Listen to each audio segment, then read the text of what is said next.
1 Kings 14. At that time Abijah son of Jeroboam became ill.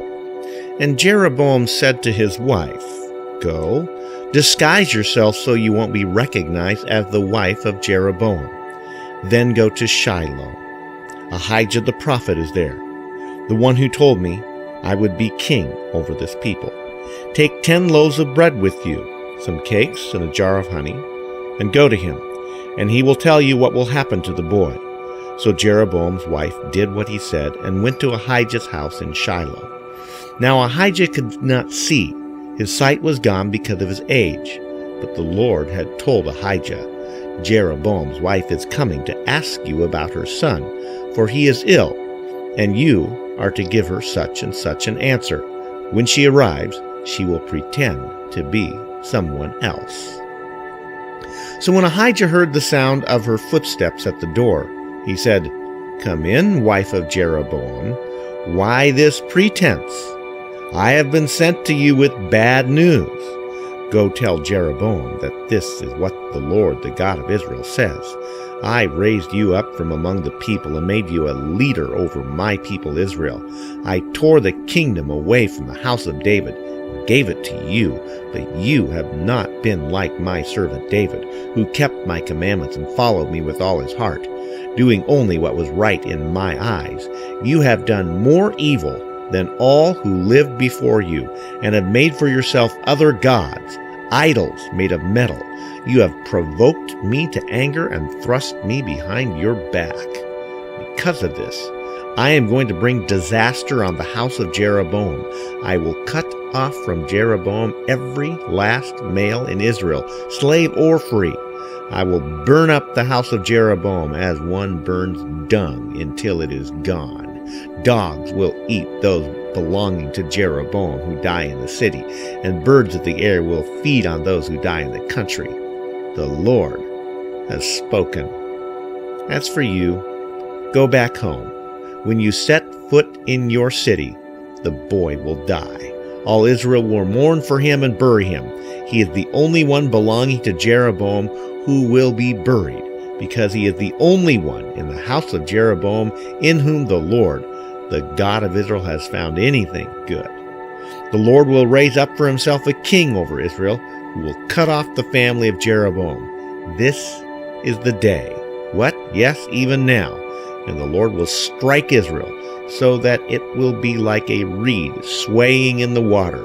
He will uproot Israel from this good land he gave to their forefathers and scatter them beyond the river, because they provoked the Lord to anger by making Asherah poles. And he will give Israel up because of their sins that Jeroboam has committed and has caused Israel to commit.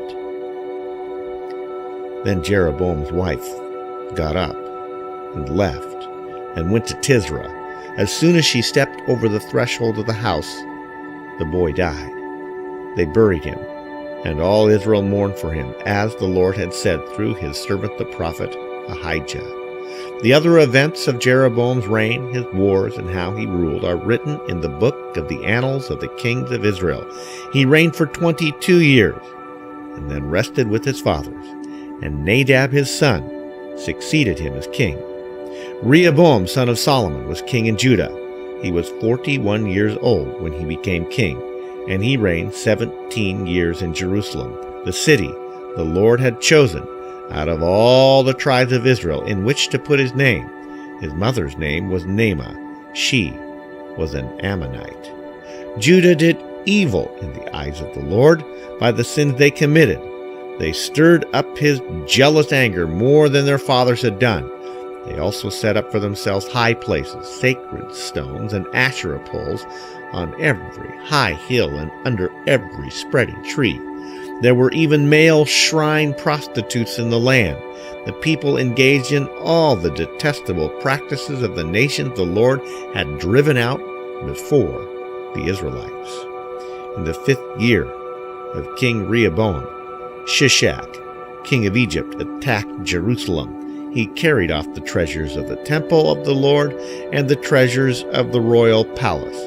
He took everything, including all the gold shields Solomon had made. So King Rehoboam made bronze shields to replace them and assigned these to the commanders of the guard on duty at the entrance to the royal palace.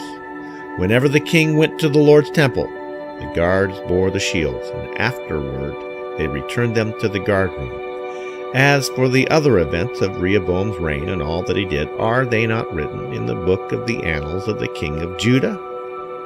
There was continual warfare between Rehoboam and Jeroboam, and Rehoboam rested with his fathers, and was buried with them in the city of David. His mother's name was Naamah. She was an Ammonite, and Abijah his son succeeded him as king.